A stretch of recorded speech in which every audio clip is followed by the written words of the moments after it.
This is CNN.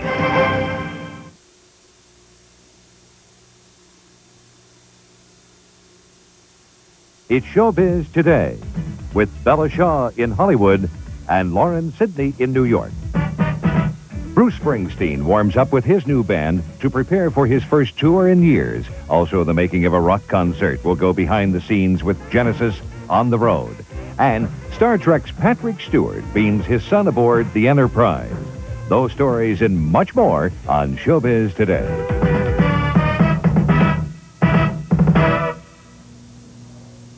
Hello, everyone, and welcome to Showbiz Today. Well, the votes are in, and the results are clear. 3 out of 4 Elvis fans prefer to remember the late King as a young, lean rocker rather than a more mature superstar. The post office Thursday announced the results of the vote for the Elvis stamp design and unveiled the new 29-cent stamp at Graceland in Memphis. More than 1 million fans cast ballots, but more than 9 million ballots were distributed. The post office believes that the other 8 million are being squirreled away as collector's items. Priscilla Presley was part of the ceremony and said Elvis would have been delighted. Will be available in the... It's just been overwhelming. I don't think anyone knew that it was going to be this big. But again, you know, when you're dealing with Elvis, we're always full with surprises here. As any American would agree, it's really a great tribute for Elvis to be honored with this stamp. I think that of all the awards and honors that he has received, and he's received many during his lifetime, I'm confident to say that this would probably be the most special award for him. When the stamp becomes available next January, the post office says it expects to sell about $20 million worth to collectors. Bella? Well, from the King to the boss, Bruce Springsteen took to the stage Wednesday. The superstar is preparing for one of the largest live music broadcasts ever.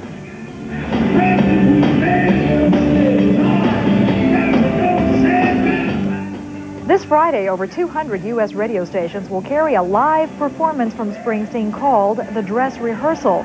In fact, this is a dress rehearsal for Bruce, warming up both his voice and audience for a world tour, which begins June 15th in Stockholm and arrives in the U.S. in late July. For 50 years, Capitol Records has helped make Hollywood the capital of the music business. The company, which has produced hundreds of gold records, is celebrating its golden anniversary today. And our senior entertainment correspondent, Jim Moray, is live with the story. Jim? Bella, I'm standing in Studio B at the Capitol Records building in Hollywood to give you an idea of some of the stars that performed right here, making some of those thousands of hits.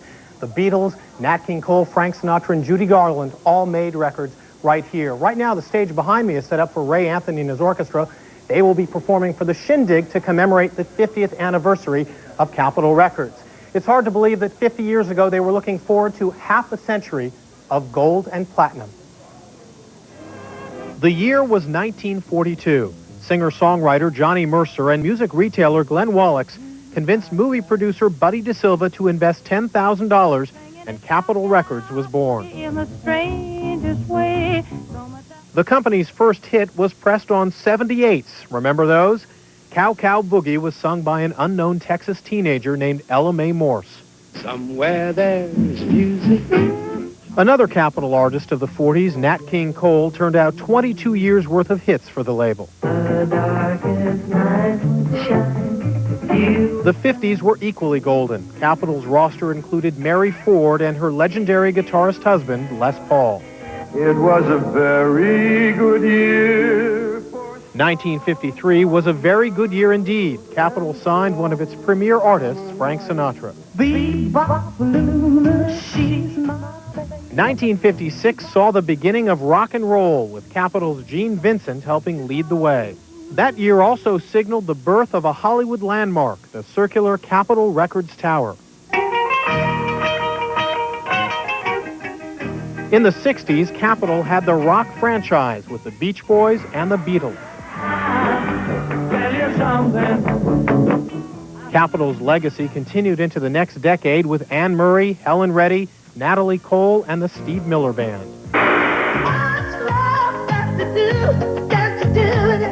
The 80s brought the video revolution, and with it, Capitol brought Tina Turner and Duran Duran. Hammer time. The label's success continues into the 90s with Hammer and Bonnie Raitt, Capitol's first and second multi-platinum artists of the decade.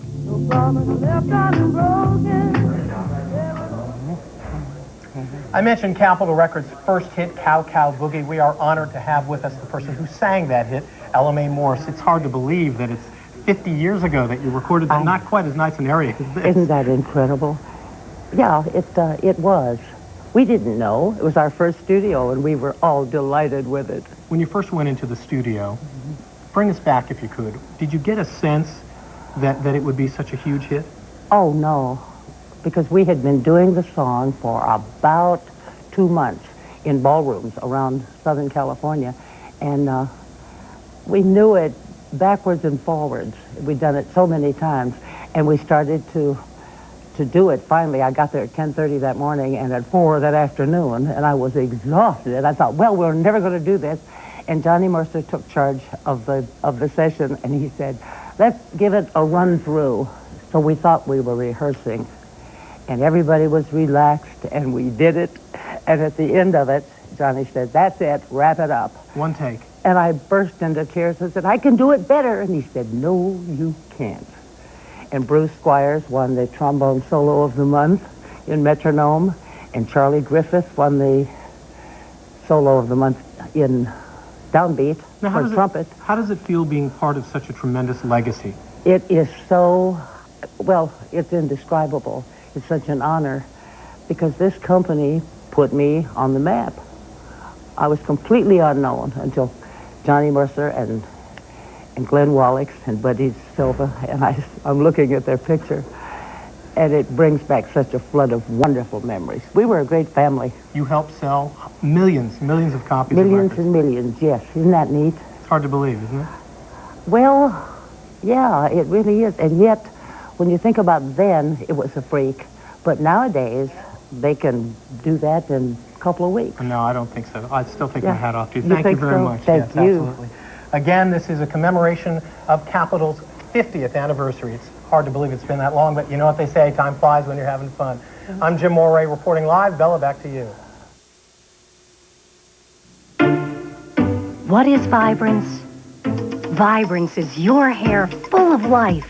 Vibrance is new shampoos and new conditioners. Vibrance.